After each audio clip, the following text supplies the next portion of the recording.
क्या फायदा हुआ? फॉर्मूला बन गई tan inverse a2 minus tan inverse a1।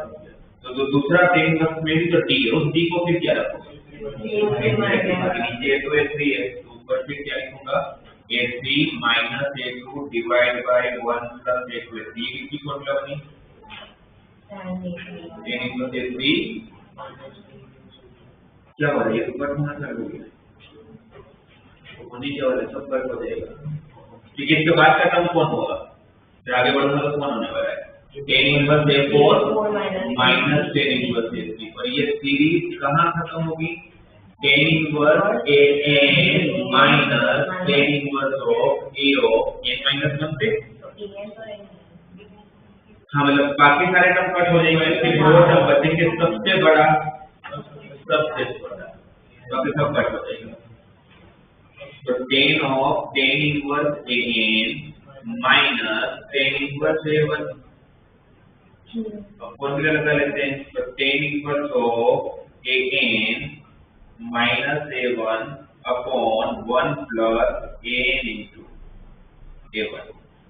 तो फिर तो tan inverse घटी जाता होगा, फिर इसमें 24 से ज्यादा सीखने के लिए नहीं कोई आंसर दिया an minus a1 upon 1 plus an into a1। हो सकता है कि आपका आंसर जैसे इसमें तो पीछे ये आंसर है, हो सकता है कि सब लोग ऑब्जेक्टिव इनपुट का ऑप्शन ये दिया ही ना, ऑप्शन डी के टर्म में दिया। तो फिर an कौन सा टर्म है? सीरीज का n टर्म है, और इस टर्म की फॉर्मूला क्या होती है? a1 plus n minus 1 into a2। हो सकता है कि n की जगह पे उन्होंने रिप्लेस करके आंसर दिया है ना, ये पॉसिबल है, पर वो तो ठीक ऑप्शन से पता चल जाएगा। और सब्जेक्ट होगा तो फिर यही होगा। इनवर्स वो चैप्टर है कि जिसमें सब्जेक्ट बोलो, मतलब बोर्ड बोलो या जेडब्ल्यू बोलो, फर्क नहीं होता। इसमें मैक्सिमम चैप्टर ऐसे होते हैं, बहुत कम चैप्टर ऐसे होते हैं जिसमें बहुत ज्यादा डिफरेंस पड़ जाता है जेडब्ल्यू में, और जैसे वेक्टर थ्योरी में बहुत फर्क पड़ जाता है। तो कोई चैप्टर ऐसे हैं जिसमें बोर्ड बहुत ही पॉपुलर दिया हुआ है, और उसके सामने जेडब्ल्यू में जब पूछते हैं तो थोड़ा सा अच्छा लेवल पूछते हैं। पर इनवर्स में ऐसा नहीं है, या ट्रिगो में ऐसा नहीं है, वहाँ सेम जैसे ही होता है अगर पूछना चाहे तो, राइट। तो जैसे ये क्वेश्चन हमें बोर्ड में भी आंसर दे सकते, कौन सा टफ क्वेश्चन है, और तो तय करके आप लिखो ना कि डी को a2 माइनस a1 लिख। ये बोर्ड हाँ, ये बोर्ड में विशेष बहुत ही क्वेश्चन हो सकता है कि बोर्ड में ना पूछे। मुझे लगता है कि इसका 23rd टाइप बोर्ड लेवल पे ना पूछे।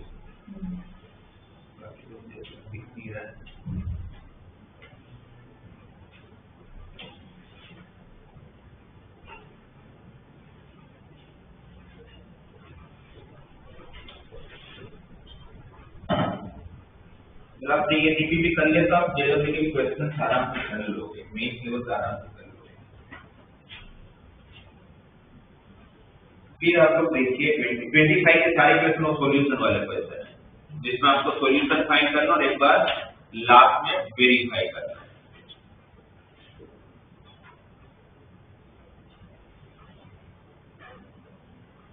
Question number 27।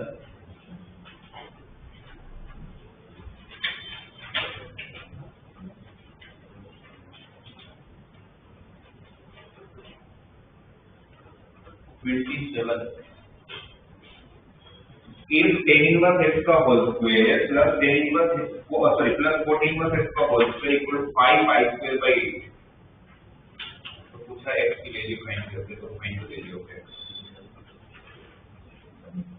कैसे करेंगे? आप लोग बताओ, दो मुझे क्या करूं?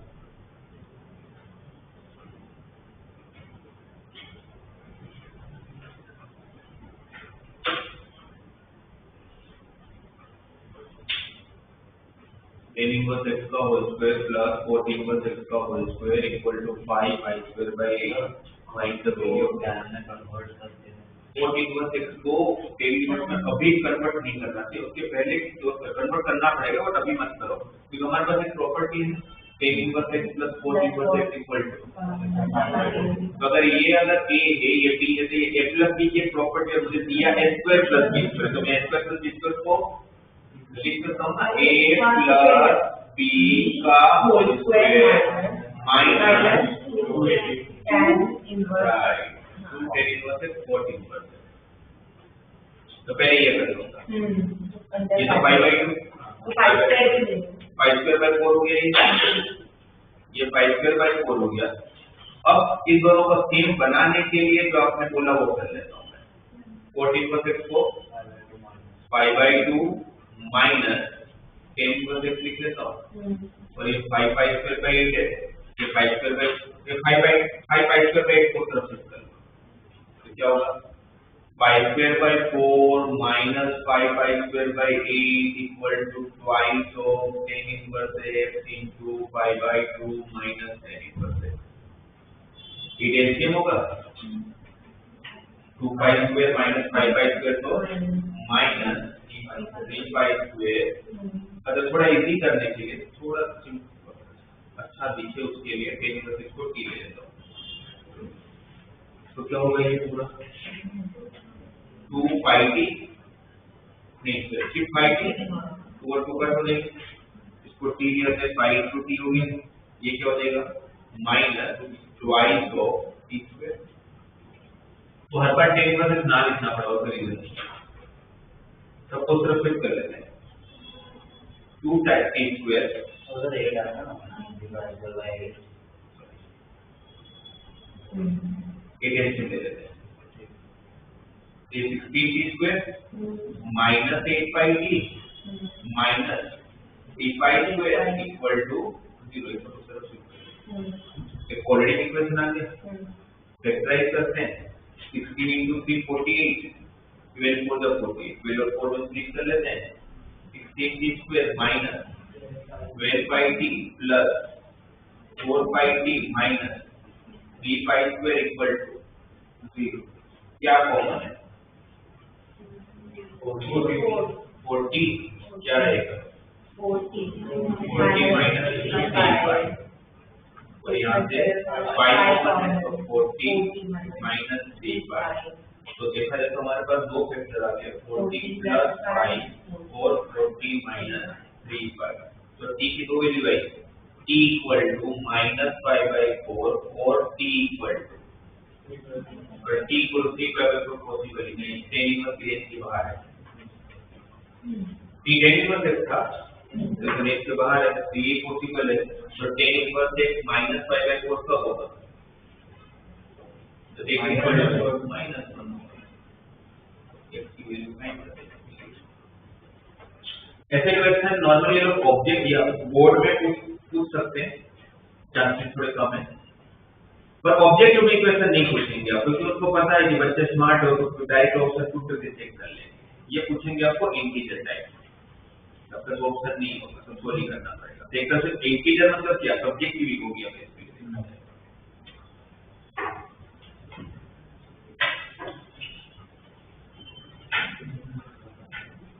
एक बार 28 आप लोग चेक करो और मुझे बताओ क्या होगा इसका।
देखिए टिपिकल सॉल्यूशन है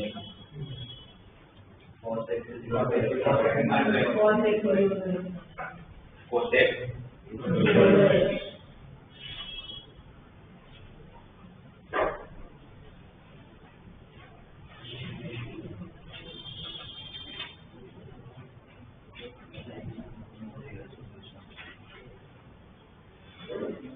take a root of 1 plus cos 2x is equal to root 2 times cos inverse of cos x और x in between pi by 2 pi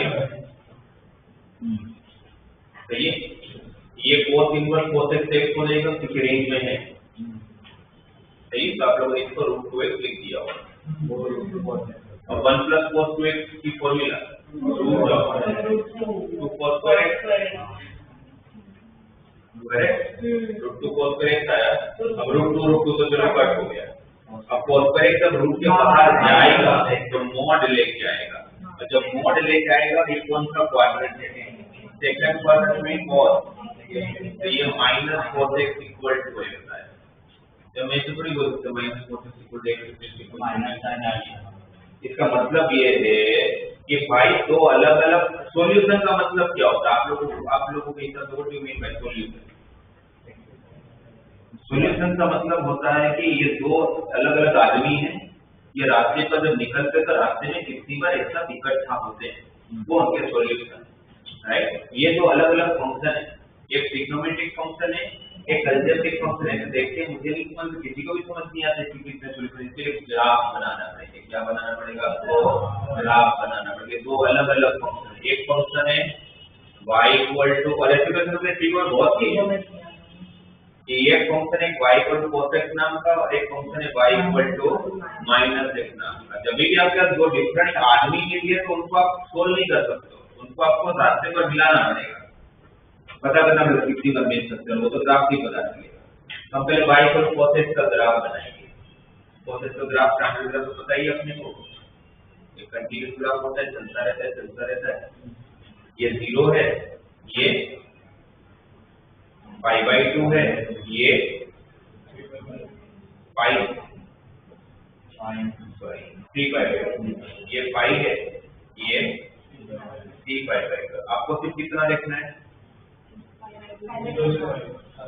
नहीं पाई बाई 2 से पाई आपको सिर्फ इससे मतलब है पाई बाई 2 से पाई तक ही होता है। तो मुझे सिर्फ इतना ही ग्राफ मतलब है इतना पार्ट बाकी मुझे कोई पार्ट से कोई मतलब नहीं है बाकी सब मैं हटा देता हूँ तो मुझे चाहिए तो cos x का कितना ठीक है। ये ग्राफ हुआ किसका y equal to cos x उसके साथ में आप लोगों को y equal to minus x y equal to minus x एक स्ट्रेट लाइन है लीनियर इक्वेशन एक लाइन देगा कांस्टेंट नहीं है ओरिजिन से पास होगा ठीक है। अब ओरिजिन से पास होगा और कौन से क्वाड्रेंट में होगा फर्स्ट थर्ड में होगा कि सेकंड फोर्थ क्योंकि दोनों की साइन ऑपोजिट x पॉजिटिव तो y नेगेटिव x नेगेटिव तो y पॉजिटिव। तो आपका ओरिजिन से पास होगा y equal to minus x की लाइन। फिर इसके अंदर हमें थोड़ा सा सोचना पड़ेगा कि ये पे इंटरसेक्ट कर सकता है कि नहीं कर सकता क्योंकि आप सोल्व तो करके पता नहीं कर पाओगे दो अलग अलग फंक्शन है। तो फिर आप इस केस में क्या पता कर लो रेंज पता कर लो कि इसको इंटरसेक्ट कर भी पाता होगा कि नहीं कर पाता होगा। y equal to minus x ये y equal to cos x pi by 2 से पाई बाई 2 से पाई में cos x की रेंज क्या रहेगी 0 से -1 0 से लेकर -1 तक की बीच में हो सकता है सही है ना राइट। इसकी बात करते हैं y equal to minus x की रेंज क्या है पाई बाई 2 से पाई, तो माइनस एक्स की रेंज क्या होगी? माइनस पाई से माइनस पाई बाई 2। रेडियन में लिखूंगा तो माइनस एक्स मतलब किसके बीच में? माइनस 3.14 से लेके माइनस 1.57। तो यहाँ पर कोसेक्स रहेगा 0 और माइनस 1 के बीच में। ये चालू ही कहाँ से हो रहा है, मतलब खत्म कहाँ हो रहा है? माइनस 1.57 तक, तो यहाँ तक कभी पहुंचेगा ही। तो इस रेंज में ये 0 से लेके माइनस 1 की रेंज है ना, तो ये 0 से लेके माइनस 1 के बीच में रहता होगा, उसका ही रेंज है उतना। और ये चालू ही कहाँ से होगा? माइनस 3.14 से चालू होगा, कहाँ खत्म हो जाएगा? तो इसके पास तो कभी पहुंच ही नहीं पाता। इसका मतलब क्या है कि ये ग्राफ और ये ग्राफ का एक दूसरे को इंटरसेक्ट नहीं कर पाते, इसलिए इसके कोई नंबर ऑफ सॉल्यूशन नहीं के पीछे करेंगे। ठीक है, इनफैक्ट आप ये भी मैं आपको बोल सकता हूँ कि ऐसे क्वेश्चन में ग्राफ ड्रॉ करने से पहले इसका रेंज चेक कर लेकर हो सकता है कि मेरा लेफ्ट हैंड साइड का रेंज और राइट हैंड साइड का रेंज तो एक दूसरे से कोई लेना नहीं ना, जैसे यहाँ तो फिर ग्राफ की जरूरत नहीं, वही चलेगा, तो फिर दोनों में ये नहीं पाते है। अदरवाइज फिर मिल सकते हैं तो रेंज से पता चलेगा, मिल सकते हैं तो ग्राफ बना दिया करो। तो ऐसे क्वेश्चन करने का या तो रेंज है या तो ग्राफ है, किसी से करना पड़ेगा जब दो अलग अलग टाइप के फॉर्म कराएंगे। तो ये क्वेश्चन बोर्ड लेवल 5 और 6 को पूछेंगे। 29 हाँ कौन सा बोला? 30 सकते हैं। 29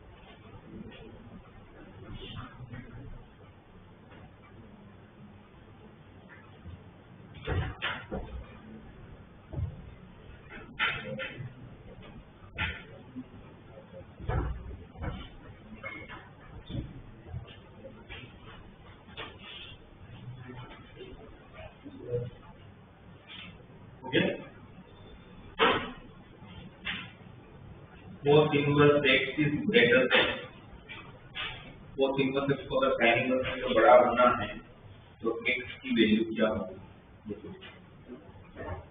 कैसे करें?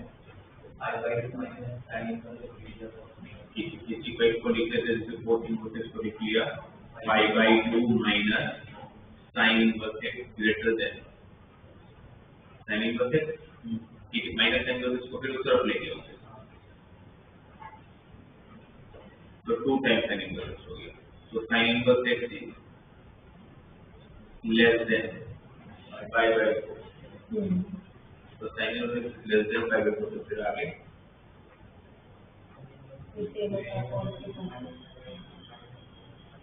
फिर क्या करेंगे? sin inverse x pi/4 से छोटा होगा, तो pi/4 से छोटा होगा तो जाएगा कहाँ तक? माइनस अच्छा माइनस pi/2 तक गया।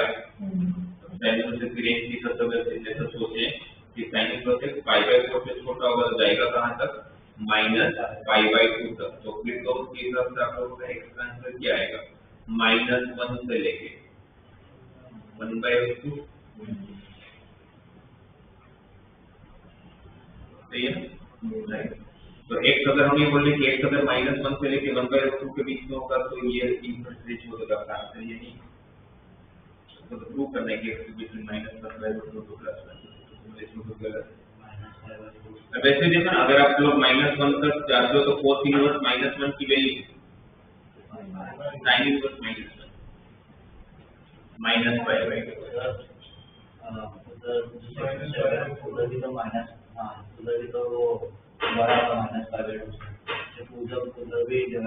-pi/2 तो हमने बस इस cos इनवर्स को प्रॉपर्टी लिखा है बस pi/2 sin इनवर्स। है ना, प्रॉपर्टी तो लिखा है pi by 2 minus sine inverse x, तो sine inverse x pi by 4 से छोटा हुआ, अभी सही है मेरे हिसाब से, इसमें सेट कर दिया है। minus 5/4 ये sin inverse x अगर नेगेटिव हुआ तो नेगेटिव बाहर आ जाएगा, तो sin चेंज हो जाएगी। नहीं, ये तो हमने कुछ किया नहीं, तो sine inverse x pi by 4 sign inverse x की रेंज लिखी है बस, बड़ी range of sine inverse minus pi by 2 plus pi by 2, तो कहाँ तक मैक्सिमम जा सकता है पता चल गया, मिनिमम तो माइनस पाई बाई 2 तक जा ही सकता है, तो रेंज के हिसाब से लिखेंगे माइनस पाई बाई 2 से चालू होगा, मैक्सिमम पता चल गया कि पाई बाई 4 से छोटा रहेगा, मिनिमम माइनस पाई बाई 2 तक जा सकता है। बट मेरे हिसाब से सही है, क्योंकि अगर मैं इसमें -1 डालता हूं तो cos इनवर्स -1 की वैल्यू पाई और sin inverse -1, minus pi by 2 तो सेटिस्फाई हो रहा है, पाई माइनस पाई बाई 2 से बड़ा ही होगा। एक दूसरा अप्रोच भी देख लेते हैं।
इन्होंने आंसर गलत दिया हुआ, उन्होंने दूसरा अप्रोच फॉलो करते हैं तो -1/√2 से +1/√2 आ रहा है, बट उन्होंने सोची नहीं, जिन्होंने आंसर बनाया है। क्योंकि एक चीज तो पक्की है कि अगर cos इनवर्स x को अगर sin इनवर्स x से बड़ा है तो हर नेगेटिव वैल्यू के लिए हमें ऐसे दिख रहा होगा कि cos इनवर्स की रेंज क्या है, 0 से पाई, sin इनवर्स की रेंज क्या है, -π/2 से +π/2, -π/2 से +π/2 में कौन कौन सा पार्ट है, cos 4,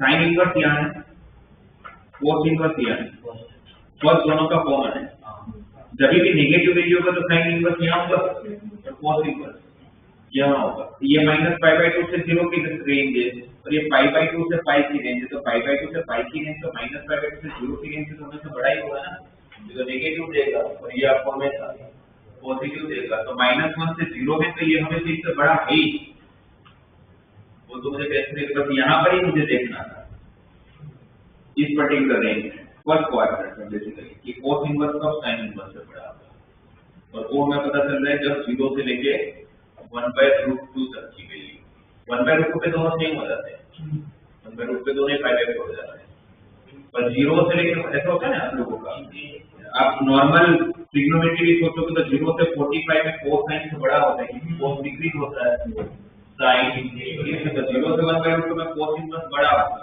उसके बाद sin इनवर्स बड़ा हो जाएगा, तो -1 से 0 तो था ही, उसको चेक भी करने की जरूरत नहीं थी। उन्होंने क्या किया, उन्होंने जिस किया होगा उन्होंने cos इनवर्स को शिफ्ट किया उस तरफ, इनइक्वालिटी चेंज हुई होगी, क्यों, क्योंकि डिक्रीजिंग फंक्शन है, cos कैसे है डिक्रीजिंग फंक्शन है, तो और फिर sin इनवर्स को किस में कन्वर्ट कर लिया, cos इनवर्स में, sin इनवर्स को किस में कन्वर्ट कर लिया होगा, cos इनवर्स में, राइट, और sin इनवर्स को cos इनवर्स में कन्वर्ट करोगे क्या हो जाएगा, √1 - x², सही है, फिर cos इनवर्स हटा दिया होगा और फिर रूट हटाने के लिए दोनों तरफ स्क्वायर कर लिया, बस स्क्वायर करा तो उन्होंने ये रूट ओरिजिनल फंक्शन को चेंज कर दिया है और उसके साथ x² > 1 - x² square तो 2x square is less than 1, तो x square is less than 1/2, और x square अगर 1/2 से छोटा होगा तो x की रेंज क्या होगी?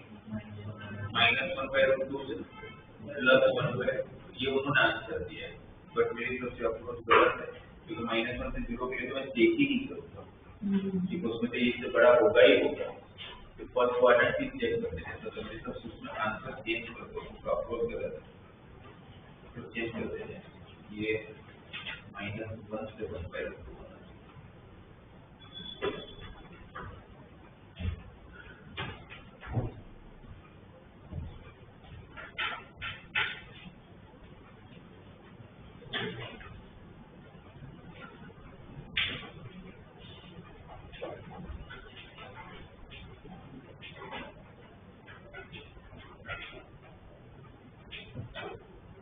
फिर इसका 31st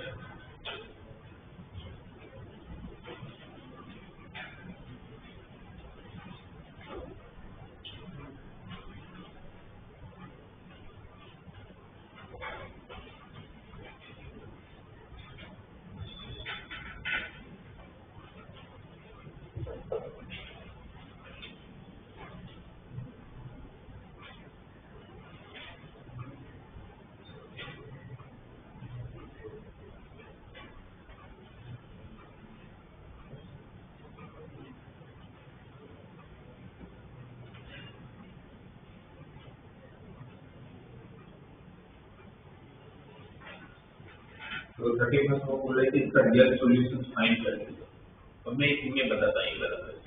नॉर्मली हम लोग क्या सोचते हैं, पहली बार जब ये क्वेश्चन आएगा तो आपके दिमाग में भी वही आ रहा होगा कि भाई साइन इनवर्स को टेन इनवर्स में कन्वर्ट कर लेते हैं, फिर फॉर्मूला अप्लाई कर लेते हैं। बट मुझे दिख रहा है कि साइन इनवर्स को टेन इनवर्स में कन्वर्ट करने जाऊंगा तो बहुत ही कॉम्प्लिकेटेड होगा।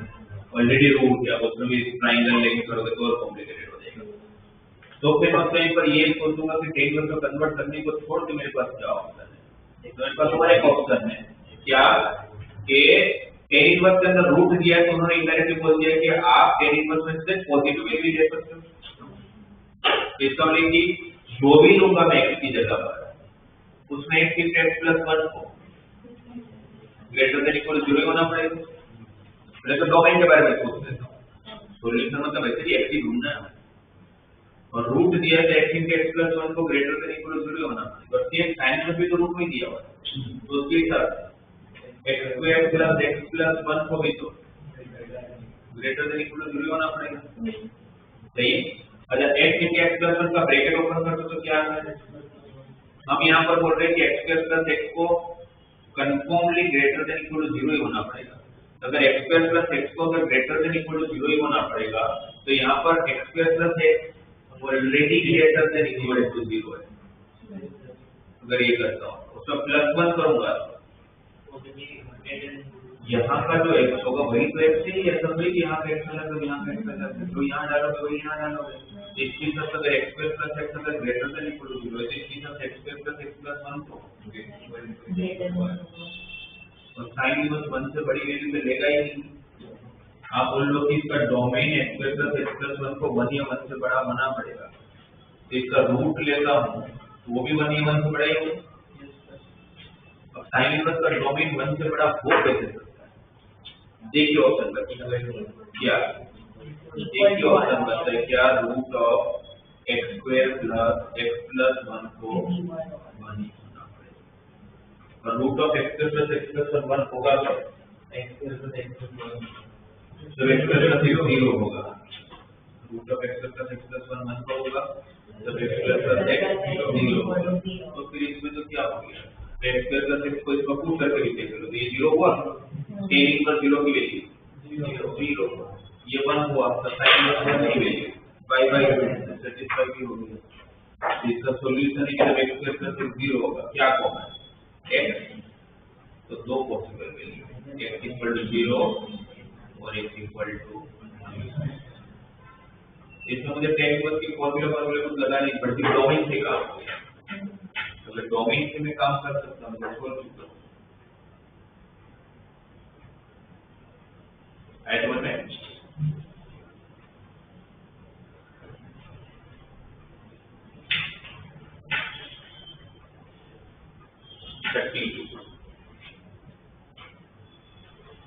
जो सीरीज दिया हुआ है वो जानते हो, उस सीरीज को दोनों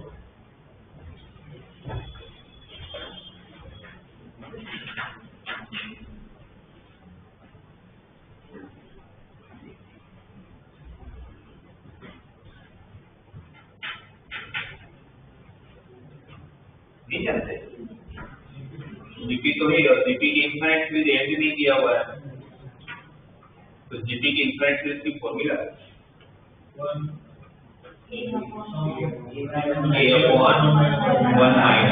जीपी की इनफाइनाइट सीरीज की फॉर्मूला a/1 माइनस ये मतलब फर्स्ट टर्म 1 r, तो 1 - 1/2 is 1/2, अल्फा 2 हो गया। बीटा क्या है, तो जीपी दिया हुआ है और वो भी इनफाइनाइट है क्योंकि एंड दिया नहीं है, तो क्या हो जाएगा 1/1 माइनस 1/3 क्या होगा, ये 2/3 तो 3/2। ये अल्फा बीटा की वैल्यू हुई जो कि इसमें पुट करना अपने को इनवर्स। और ये भी कहते थे क्या दोनों वैल्यू एक्सेप्ट कर पाएगा, बिल्कुल कर पाएगा, क्योंकि सेक इनवर्स का डोमेन क्या होगा, 1 या 1 से बड़ी वैल्यू, या -1 या -1 से छोटी, दोनों 1 से बड़ी एक्सेप्ट ही कर लेगा। तो sec inverse 2 plus sec inverse 3/2 ढूंढना है। सेक इनवर्स 2 तो मुझे डायरेक्टली पता है कितना, 60। x का 2 होने का मतलब 4 को 1/2 होना पड़ेगा, तो ये तो हो जाएगा π/3, पर ये करके फायदा नहीं है क्योंकि सेक इनवर्स 3/2 को नहीं जानते ना, तो फिर ऑप्शन वही है कि इन दोनों को किसमें कन्वर्ट करेंगे, tan इनवर्स में, और फिर दोनों के बीच में फॉर्मूला अप्लाई कर लूंगा। तो इसका आंसर भी मेरे हिसाब से कुछ इनवर्स के टर्म ही दिया होगा। उन्होंने पीछे cos इनवर्स का आंसर दिया, वो तो हमें कैसे पता होगा, तो ऑप्शन होगा तो फिर ठीक है, वरना tan इनवर्स में आंसर छोड़ के आ जाता है। tan इनवर्स में कैसे कन्वर्ट करोगे बस, एक क्या होता है हाइपो बाय एडजेसेंट, ये √3 हाइपो बाय एडजेसेंट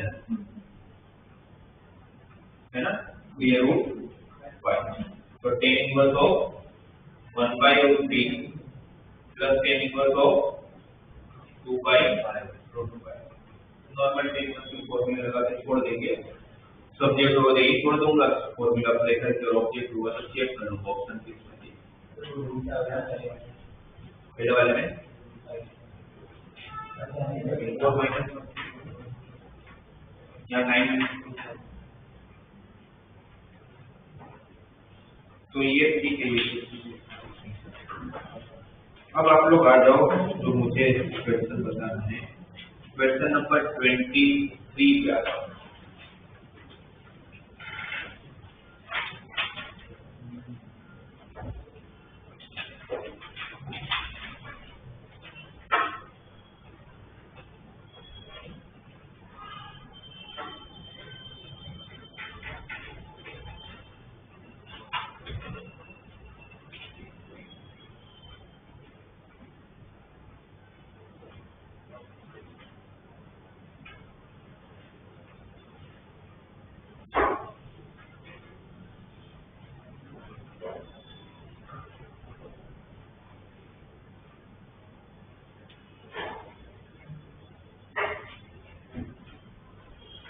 ये हम जो क्वेश्चन बताने जा रहा हूँ, ये जेडब्ल्यू वालों के लिए प्रोजेक्ट है। ऐसे लोगों में करना क्या है, इन्होंने इस तरह से सीरीज दिया हुआ है सिग्मा m = 1 to n, मतलब ये n टर्म्स का एडिशन की बात कर रहे हैं। इसलिए मैं जब मेरे पास tan inverse plus tan inverse plus tan inverse से कितने टर्म्स है, n टर्म्स है, तो ऑब्वियसली मैं दो टर्म में फॉर्मूला लगा के तो आंसर तक नहीं पहुंच पाता हूँ। तो ये अभी थोड़ी देर पहले क्वेश्चन किया था जिसमें बीच में वो एपी वाला, जिसमें सारे टर्म कर दिए, दो ही टर्म बचे थे, और इसमें से मुझे चेक करना है कि सारे टर्म कर दिए। तो चेक करने का मतलब कि मुझे यहाँ पर फॉर्मूला बनानी है tan इनवर्स की फॉर्मूला, मतलब उल्टा formula, tan inverse x plus tan inverse y, हम क्या लिखते हैं, tan inverse of x plus y upon 1 minus x। Normally हम यहाँ से यहाँ जाते हैं, अभी इस केस में मैं ऐसा कुछ चेंज कर दूंगा, पर मैं यहाँ से यहाँ चला जाऊंगा।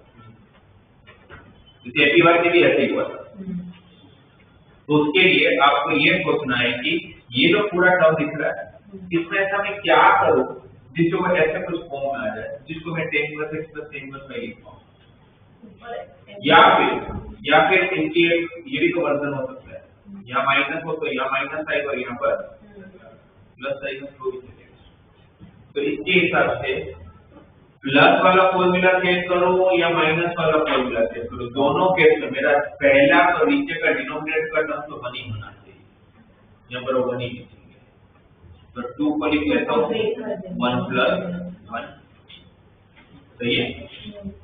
अगर मुझे फॉर्मूला सेट करनी है तो मेरा डिनोमिनेटर का पहला टर्म तो 1 होना चाहिए, 1 हो गया, बचा m⁴ plus m² plus 1, correct. फिर वापस फॉर्मूला कर लिया, 1 चाहिए था 1 आ गया। फिर मुझे ये पता है कि नीचे दो टर्म का प्रोडक्ट चाहिए, और जो दो टर्म का प्रोडक्ट आता होगा वही दो टर्म का ऊपर सब्ट्रैक्शन भी चाहिए। इट मीन ये जो टर्म है इसको मुझे दो टर्म में ब्रेक करना है, जिसका फैक्टर्स निकालना है। तो ये हमने कॉल बाय इसका n² राइट, m⁴ + 1 के दो फैक्टर कौन होते हैं, m² plus m plus 1 into m² minus m plus 1, जिसको नहीं पता उसको पता होना चाहिए। m⁴ प्लस m² प्लस 1 के दो फैक्टर कौन से होते हैं, m² प्लस m प्लस 1 है, m² माइनस m प्लस 1 चाहिए था 1 आ गया, दो टर्म का प्रोडक्ट चाहिए था, दो टर्म का प्रोडक्ट आ गया। अब जिस दो टर्म का प्रोडक्ट और वही दो टर्म का ऊपर सब्ट्रैक्शन चाहिए, ये दो टर्म आया, इन दो टर्म का सब्ट्रैक्शन ऊपर होना चाहिए, वही दिया हुआ है m² plus m plus 1 minus m² minus m plus 1। इसमें से इसको सब्ट्रैक्ट करूंगा तो वही तो आएगा, सही है। किसकी फॉर्मूला बदली है, tan inverse of m² plus m plus 1 minus tan inverse of m² minus m plus. अगर आप यहाँ तक पहुंच गए ऐसे क्वेश्चन में, फॉर्मूला सेट कर पाए, तो आपका क्वेश्चन हो जाएगा। तो फिर सब ब्रेक जैसे होते हैं, सारे टर्म कट होते हैं, दो ही टर्म बचते हैं, इसमें भी आप देख लो। 1 पुट करो, क्या होगा, 1 से चालू करूंगा ना, तो 3 यहाँ 1 पुट किया तो tan इनवर्स 1, फिर 2 पुट करो, 4 + 2 + 1 7 माइनस 2 पुट करो, 4 - 2 + 1 3, तब देखो सब कट होना चालू। सबसे लास्ट टर्म तक चला जाओ तो क्या बचा, tan inverse of n² plus n plus 1 minus tan inverse of n² minus n plus 1। ये भी कट हो गया होगा, ये सबसे बड़ा टर्म है, ये बचा होगा, ये बचा होगा। तो tan inverse of n² plus n plus 1 minus tan inverse of 1। वैसे tan इनवर्स 1 की वैल्यू मुझे पता है π/4 होता है, बट लगा के फायदा नहीं है, इसका कुछ नहीं कर पाऊंगा, इसलिए दोनों में फॉर्मूला लगा लेते हैं। tan inverse x minus tan inverse y क्या हो जाएगा, tan inverse of x minus y से इसमें से इसको सब्ट्रैक्ट करो तो 1 काट हो जाएगा, tan स्क्वायर प्लस n बचेगा, डिवाइड बाय 1 प्लस इसका प्रोडक्ट 1 के साथ तो प्रोडक्ट 2 नहीं होगा, n square plus n plus 1 ही होगा, और फिर ये 1 + 1 2 बचेगा। तो इस टाइप के क्वेश्चन में ऐसा ही होता है, सारे टर्म कट होते हैं, दो टर्म बचते हैं, फर्स्ट और लास्ट, बस हाँ फॉर्मूला तक पहुंचना है। मोस्टली क्वेश्चन आपके होते हैं, मौके नहीं हर एक ये होना है। तो अगर हमें पता है एमसीक्यू प्रोसेस डायरेक्टली लास्ट, हाँ बट प्रॉब्लम ये होगा कि वो फर्स्ट और लास्ट के लिए फॉर्मूला सेट करना है, वही नहीं उसके बाद फर्स्ट क्लास में देना, बाकी तो हटा देना।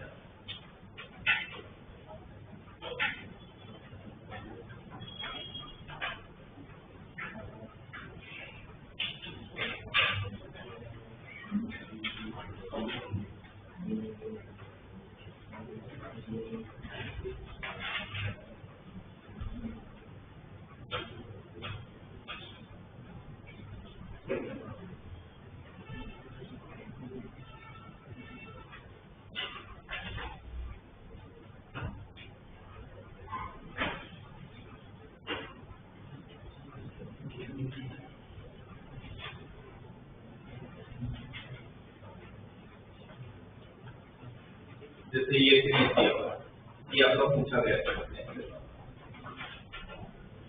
बोला है इस सीरीज का एडिशन करके 4 inverse 2 plus 4 inverse 8 plus 4 inverse 18 plus 4 inverse 32 इस तरह से सीरीज चल रही है, और वो भी कहाँ तक, इनफाइनाइट तक। तो इसका एडिशन क्या होगा, एक भी वैल्यू जानते हुए तो क्या फर्क पड़ता है इनफाइनाइट सीरीज, राइट। तो पहला स्टेप से क्या होगा, 40 पर हम क्या करते हैं, पहले 10 कन्वर्ट करते हैं, 40 पर कन्वर्ट करते हैं, कौन सा 10 पर कन्वर्ट करने के लिए दो फॉर्म है, 40 पर प्लस 10 पर इक्वल टू 5/2 वाला और रेसिप्रोकल वाला। इसमें 5/2 वाला यूज करो प्रॉपर्टी, रेसिप्रोकल वाला तो 5/2 माइनस करके क्या फायदा। मतलब रेसिप्रोकल में जब कन्वर्ट करते हो वापस दो के, एक ग्रेटर देन 0 और एक लेस देन 0, तो 5 ऐड करना पड़ता है। इसमें तो सारे पॉजिटिव ही तो डायरेक्टली कन्वर्ट हो जाएगा। तो व्हाट इज 14 + 2, तो वही आ गया सिग्मा के फॉर्म में आके एडिशन मतलब क्या सिग्मा ही हो गया। तो बस आपको सेट करना आना चाहिए। कैसे सेट करोगे, मेन वही फॉर्मूला सेट करना। तो नीचे पहला टर्म तो 1 ही चाहिए मुझे हमेशा, है ना, पहला टर्म तो हमेशा 1 ही चाहिए।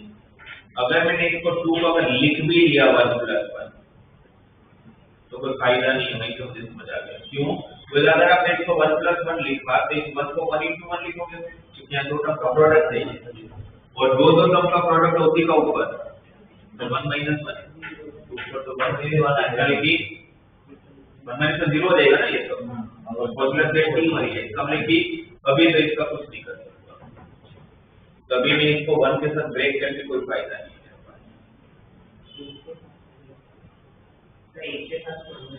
किसमें 8 में चलो लगाते हैं, 8 को 1 + 7 लेकर में फॉर्मूला लगाओ और फिर जो आएगा उसमें वापस इसके साथ फॉर्मूला लगाओ, क्योंकि एक में निकलने से नहीं निकलता होगा। तो इसलिए आपका इसका नहीं, जब मुझे डायरेक्ट निकलता तो इस नंबर में कुछ ऐसे चेंजेस करने, कुछ मल्टीप्लाई डिवाइड ऐसा कुछ करूँ जिससे फॉर्मूला आएगा, डायरेक्ट नहीं होगा। तो फिर अब क्या, और थोड़ा सोचा कि क्या कर सकता हूँ, और एक इससे बड़ी प्रॉब्लम क्या है पता है, ये 1 + 1 की मेरी प्रॉब्लम नहीं है। अगर 1 + 1 पे प्रॉब्लम सोच रहे हो तो प्रॉब्लम भी वो तो ठीक है, कुछ कर लूंगा। प्रॉब्लम तो यहाँ से चालू हो रहा है, क्योंकि 8 को कैसे ब्रेक कर दो, 1 + 7 प्राइम नंबर, कुछ नहीं कर पाओगे आप। 18 1 + 17 प्राइम नंबर है, कुछ नहीं कर पाओगे। 1 + 31 प्राइम नंबर है, कुछ नहीं कर पाओगे। तो मेरी प्रॉब्लम वो है, ये तो बात की प्रॉब्लम है। तो फिर उसको कन्वर्ट करने के लिए ये मुझे प्राइम नहीं चाहिए होगा, तो इसको 2 से डिवाइड, 2 से मल्टीप्लाई। आप बोलोगे सर 2 से क्यों, 3 से क्यों नहीं, एक बार 2 से करके देखो, नहीं होगा फिर और भी कुछ हो जाएगी, पहले तो 2 से ही होना चाहिए। तो 2 से क्या तो क्या होगा, ये 2/4 और 4 को लिखा मैंने 1 + 3 और 3 को लिखा 3 × 1, दो नंबर का प्रोडक्ट, उसी का डिफरेंस भी आया, तो शायद आगे काम बन जाता।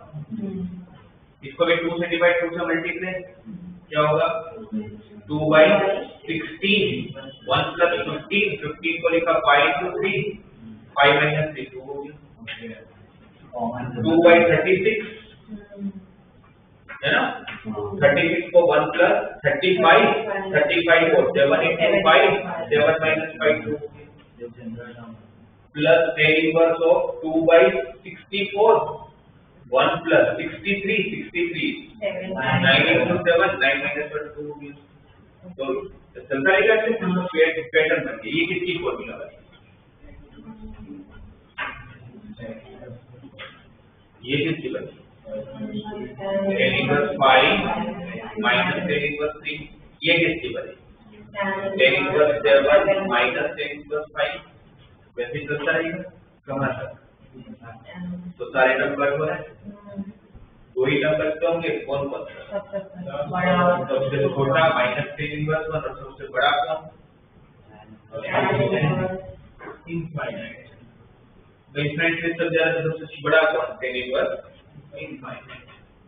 ये दो बच्चे एंड 10 कब इनफाइनाइट होता है, 5/2, 10 कब 1 होता है, 5/2। What is 5/2 - 5/2? ये इसका है, कितना है तो इस तरह की क्वेश्चन तो फॉर्मूला बना लिया आपने, बाकी बताइए।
फर्स्ट स्टेप तो क्या करो,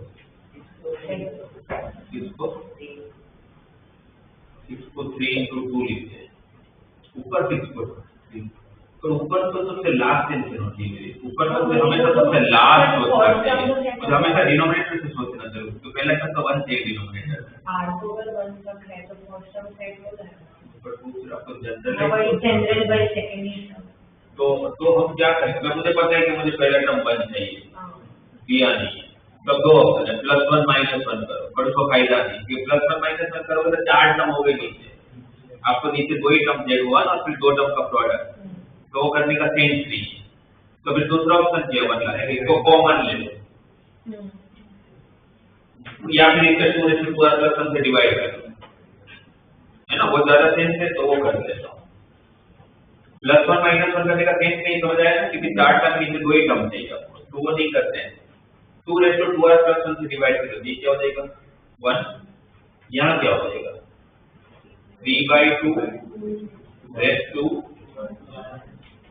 3:2r+1/2:2r+1 जैसे होगा ना, 3/2 और ऊपर 6/2r/2:2r, ठीक है। अभी ऐसा नहीं कि आंसर आ गया, अब सोचते हैं, बस एक 1 से तो 1 लेके आ गया, अब सोचते हैं कि यहाँ 2 टर्म का प्रोडक्ट चाहिए, और जो 2 टर्म का प्रोडक्ट चाहिए वही 2 टर्म का ऊपर सब्ट्रैक्शन भी चाहिए। इसका नॉर्मली फर्स्ट थॉट तो हमारे दिमाग में आता है 2 टर्म का प्रोडक्ट कितना चाहिए, दिया तो है 3/2 का पावर 2r into 3/2 का पावर 1, वो तो गया 2 टर्म का प्रोडक्ट भी आ गया, बट फिर दो टर्म का प्रोडक्ट उसी का ऊपर सब्ट्रैक्शन भी तो चाहिए, और वो मुझे समझ में आया कि इसमें से मैं इसको सब्ट्रैक्ट करूंगा तो ऐसा तो नहीं आएगा, क्योंकि 6 रेज़ टू r का मतलब क्या है 3 raise to r into 2 raise to r, और नीचे क्या है 2 raise to power 2r plus 1। तो अगर मैं 2 रेज़ टू r अगर एक बार हटा भी देता हूँ तो यहाँ पर क्या होगा 2r प्लस 1 माइनस r हो जाएगा, तो कैंसिल हो जाएगा, तो फिर क्या बचेगा 3 raise to r upon 2 raise to r plus 1, 3/2 raise to r plus 1 का मतलब 2 रेज़ टू r into 2, और इसमें से मैं इसको सब्ट्रैक्ट करूंगा तो ऐसा तो कहीं नहीं आने वाला। तो फिर ये सोचा कि इस तरह से तो ब्रेक करने का फायदा नहीं, तो दूसरा क्या ऑप्शन हो सकता है, तो और एक ऑप्शन भी हो सकता है ब्रेक करने का। ये तो 2r प्लस 1 है, इसको मैं कंज्यूगेटिव में लिख देता हूँ, r मतलब ऐसा r plus 1 n r, base में तो पावर पर एडिशन ही सोचना है, तो 3 बनेगा 2r प्लस 1। अब ये दोनों टर्म को देख के देखता हूँ, 3/2 raise to power r plus 1 में से अगर मैं 3/2 रेज़ टू r को सब्ट्रैक्ट करूं, क्योंकि दो टर्म का प्रोडक्ट होगा वही दो टर्म का ऊपर सब्ट्रैक्शन चाहिए, इसमें से इसको माइनस करते तो क्या कॉमन 3/2 रेज़ टू r क्या रहेगा 3/2 रेज़ टू 1 माइनस 3/2 माइनस 1,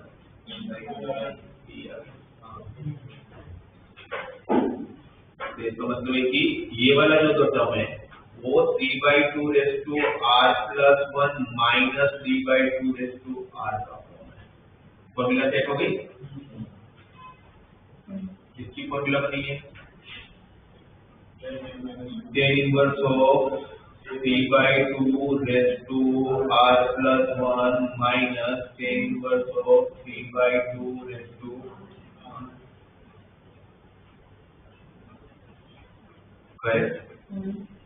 फिर तो क्या होना है, फिर वही होना है, सब कैंसिल होना है, दो टर्म बचना है, सबसे बड़ा सबसे छोटा, सबसे बड़ा वाला जो इनफाइनाइट रखा होगा यहाँ पर r की जगह पर 3/2 मतलब 1 से बड़ी वैल्यू है, 1 से बड़ी वैल्यू का इनफाइनाइट पावर इनफाइनाइट हो जाएगा, तो सबसे बड़ा आंसर tan इनवर्स इनफाइनाइट, सबसे छोटा आंसर जो 1 यहाँ रखा होगा, है ना।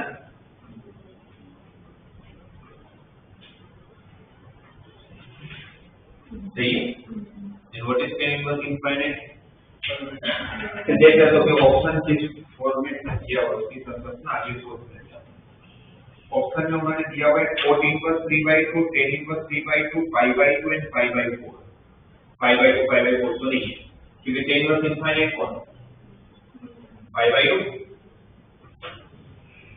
है ना, tan inverse infinite is 5/2 minus tan inverse 3/2, 5/2 minus 3 पर क्या होता है, ये आपका पहला होता है। ये जो चेक करना पड़ता है ना, बस ये अगर हो गया तो क्वेश्चन सिंपल है, और वो हो जाता है तो बहुत मुश्किल है, 2-3 ट्रायल एंड एरर करके इधर की ये रिप्लेस करके देख लेता हूँ, तो कुछ ना कुछ तो सेट हो जाएगा।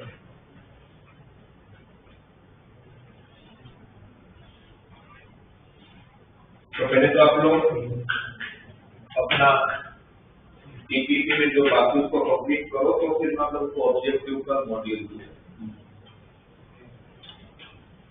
अब अगर प्रैक्टिस करने का तो मुझे अब इनवर्स में ऐसा कुछ नया नहीं पढ़ाना है, पढ़ाना बाकी है, तो प्रैक्टिस करेंगे उसमें जो नए नए क्वेश्चन बनेंगे।